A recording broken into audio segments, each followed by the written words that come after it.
नमस्कार। आने वाले वर्ष 2021 की आप सभी को बहुत बहुत बधाई। अक्सर ऐसे अवसर पर ऐसा होता है कि आने वाले वर्ष की उम्मीद में और उससे जुड़े हुए सपनों के लिए हम एक कविता या कोई भी कहानी या अपनी भावनाओं को हम किसी तरह आने वाले वर्ष के लिए लिखते हैं।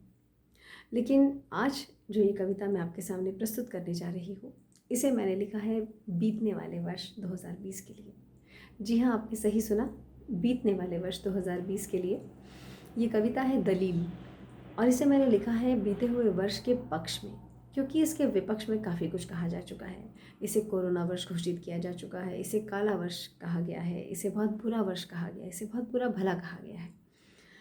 ये कविता एक छोटी सी कोशिश है मेरी, एक छोटा सा प्रयास है कि हम एक नए दृष्टिकोण से सोचें, हम एक सिक्के के दूसरे पहलू को भी देखने की कोशिश करें। उम्मीद करती हूँ कि आपको इसके अंदर का छुपा हुआ भाव, अर्थ और ये जो नई सोच है ये अच्छा लगेगा। और यदि ऐसा है तो आप कमेंट बॉक्स में अपनी व्यक्तिगत राय मुझे लिख कर भेज सकते हैं, मुझे बेहद खुशी होगी। तो आज की ये कविता मानवता की सफलता के लिए, मानवता के सुनहरे भविष्य के लिए, इंसानियत के लिए। वर्ष 2020 से हम सब नाराज़ हैं। जो हुआ उस पर हम सबको एतराज़ है। कोई दुखी है कि उसने अपनों को खोया है, कोई खफा मन से सपनों के लिए रोया है। हर कोई जल्दी में है कि इस वर्ष को विदा कर दें, इससे पहले कि ये और किसी को किसी से जुदा कर दें। मगर मुझे लगता है कि क्यों हम सब इस वर्ष से नाराज़ हों, क्यों ना हमारे दिलों में एक नई सोच का आगाज़ हो। ऐसा तो नहीं है कि सिर्फ इसी वर्ष जिंदगानियाँ कम हुई हैं, और ऐसा भी नहीं है कि सिर्फ इसी वर्ष हमारी आंखें नम हुई हैं। ऐसा तो कतई कभी हुआ नहीं कि वर्ष 2020 से पहले कोई दिल दुखा ही नहीं। हज़ारों लाखों की तादाद में धड़कनें पहले भी बंद हुई हैं। दंगे, बाढ़, भूकंप और सूखे से क्या पहले मौतें चंद हुई हैं? पहले भी तो बरसी है बदली आपदाओं की, सदियों झेली है मानव ने मार विपदाओं की।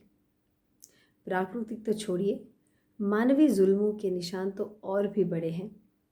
क्यों भूल गए हम वो परमाणु बम जो हिरोशिमा और नागासाकी पर पड़े हैं? जाति और धर्म के मतभेदों की मार भी हमने झेली है। सीमाओं की खातिर अपनों के ही खून से हमने होली खेली है। स्वतंत्र भारत में खुलेआम चेहरों पर एसिड गलते देखा है। अपनी ही बहू बेटियों को दहेज के तंदूर में जलते देखा है। बूढ़े माँ बाप को वृद्धाश्रम में पलते देखा है। ज़मीन जायदाद की खातिर सरेआम ज़मीर बदलते देखा है। भौतिकता की अंधी दौड़ में भागते मानव को देखा है। नाम मात्र के इंसान में जीते जागते दानव को देखा है। संस्कृति का कत्ल कर चुके संस्कारों को मारा है हमने। शर्मो हया की द्रौपदी को बेशर्मी की शतरंज में हारा है हमने। फिर क्यों नाराज़ हैं हम वर्ष 2020 से, और क्यों उम्मीद लगाए बैठे हैं वर्ष 2021 से? अच्छा या बुरा वर्ष नहीं, इंसान का कर्म होता है। वही इंसान जो आम की उम्मीद कर बबूल का पेड़ बोता है। एक छोटे से वायरस ने हमको अपनी औकात दिखा दी। अर्श फतह करने चले थे, फर्श की धूल चखा दी। समझा दिया कोरोना ने कि मत करो प्रकृति से खिलवाड़, वरना पड़े रहोगे अपने ही घर की चार दीवारी में बनकर कबाड़। ज़मीन, जायदाद, रुपया, पैसा सब धरे के धरे रह गए, और तो और चार कांधे भी अंतिम यात्रा में परे रह गए। और किस तरह से समझाएगा हमें वो ईश्वर, वो खुदा?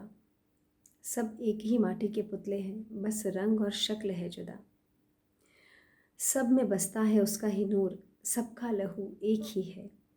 सब में वो और उसमें सब है, हर दिल यहाँ नेक ही है। तो मत कोसिए इस वर्ष को, इसमें छुपी एक सत्य की कुंजी है। साथ है अपने और पास हो रिश्ते, यही सफलता की पूंजी है। अकेले ही आए थे और अकेले ही जाना है, यह सच जब रूबरू हो गया है। दुआएं दीजिए 2020 को, क्योंकि अब आदमी से इंसान बनने का सफ़र शुरू हो गया है। क्योंकि अब आदमी से इंसान बनने का सफ़र शुरू हो गया है।